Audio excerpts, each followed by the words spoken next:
tahukah kamu, tangisan Nabi Muhammad Shallallahu Alaihi Wasallam mengguncang langit. Dikisahkan, ketika itu Rasulullah Shallallahu Alaihi Wasallam sedang tawaf di Ka'bah. Beliau mendengar seseorang di hadapannya bertawaf sambil berzikir, "Ya Karim, Ya Karim." Rasulullah menirunya membaca, "Ya Karim, Ya Karim." Merasa seperti diolok-olokan, orang itu menoleh ke belakang dan melihat seorang laki-laki yang gagah, tampan belum pernah dikenalinya. Orang itu lalu berkata, "Wahai orang tampan, apakah engkau memang sengaja memperolok-olokanku, karena aku ini adalah orang Arab Badui? Kalau bukan karena ketampananmu dan kegagahanmu, pasti engkau akan aku laporkan kepada kekasihku, Muhammad Rasulullah." Mendengar kata-kata orang Arab Badui itu, Rasulullah tersenyum, lalu bertanya, "Tidakkah engkau mengenali nabimu, wahai orang Arab?" "Belum, jadi bagaimana kau beriman kepadanya?" "Saya percaya dengan mantap atas kenabiannya, sekalipun saya belum pernah melihatnya, dan membenarkan sabdanya, sekalipun saya belum pernah bertemu dengannya," kata orang Arab Badui itu pula. Rasulullah pun berkata kepadanya, "Wahai orang Arab, ketahuilah aku ini nabimu di dunia dan penolongmu nanti di akhirat." Melihat Nabi di hadapannya, dia tercengang, seperti tidak percaya. Lalu dengan hati yang terkejut si Arab Badui itu pun tunduk mencium kedua kaki Rasulullah Shallallahu Alaihi Wasallam. Melihat itu, Rasulullah menarik tubuh orang Arab itu, seraya berkata kepadanya, "Saudaraku, janganlah berbuat seperti itu. Perbuatan seperti itu balasannya dilakukan oleh hamba sahaya kepada juragannya.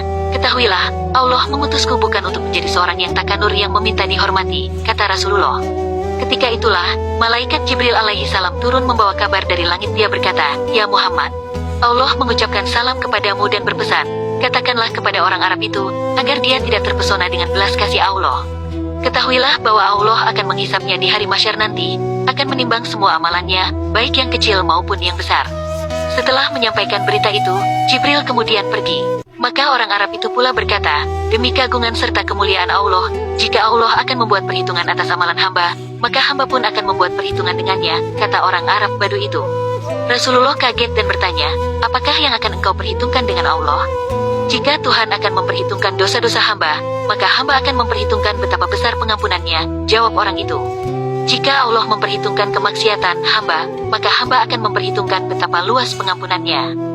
Jika Allah memperhitungkan kekikiran hamba, maka hamba akan memperhitungkan pula betapa kedermawanannya," sambungnya lagi.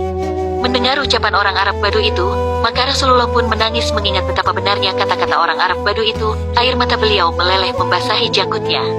Melihat itu, malaikat Jibril pun turun kembali seraya berkata, "Ya Muhammad, Allah Subhanahu wa Ta'ala menyampaikan salam kepadamu dan berpesan, berhentilah engkau menangis.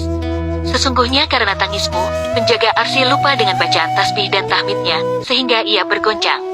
Katakan kepada temanmu itu, bahwa Allah tidak akan menghisap dirinya, juga tidak akan memperhitungkan kemaksiatannya. Allah sudah mengampuni semua kesalahannya dan ia akan menjadi temanmu di surga nanti."